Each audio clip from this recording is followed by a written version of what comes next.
Hey everyone, I hope you're well. I've got a little encouragement for you. Some of you who are part of Equippers Church Essex or may have been watching Equippers Church Essex online will remember this scene.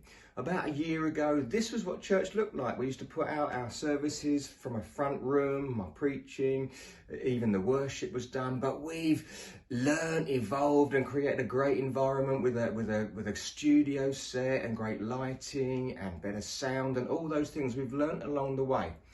But someone said to me the other day, and it really stirred me, what have you learned in this previous season? And one of the things I've learned is that we are quick to forget.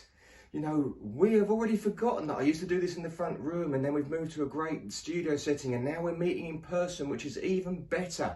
And we're staying online, so please keep watching if that's helpful to you. But one of the things I have learned through lockdown is the power of friendship. When we couldn't meet, when you couldn't go to the gym with your friends, when you couldn't go to the pub with your friends, when you couldn't meet your friends for a coffee, when you couldn't go and visit your parents because of lockdown, over the course of time, we really felt the impact of that. And the trouble is, as we're unlocking, I think we've also become quick to forget. We've forgotten already the power of friendship.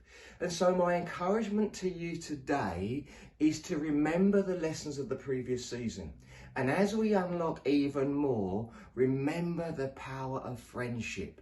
Sow into the friends that are around you. Make it important to you. Create space in your diary for a phone call, for a FaceTime. Even better, to pop round and see someone. And remember who stands with you. There's a great passage in Ecclesiastes in chapter 4, and it says 2 is better than 1. 1 can be overpowered, but 2 can defend themselves. There is power in friendship, and it reflects something of heaven. You know, God made us for a relationship, firstly with himself and then with each other. And as we learn to love each other better, it actually declares something of heaven. The Bible says no greater love has anyone than to lay his life down for his friends. So what space could you make in your world, even if it costs you something, to sow into friendship? Because there's no greater love than that, than to lay down your agenda and your priorities to sow into relationship. So my encouragement to you today is to remember the lessons of the previous season, and not just to flip back into how you once lived, but to take those lessons into a new season. And one of them has to be the power of friendships. Be a great friend to someone, represent heaven as you're doing that, and be a blessing.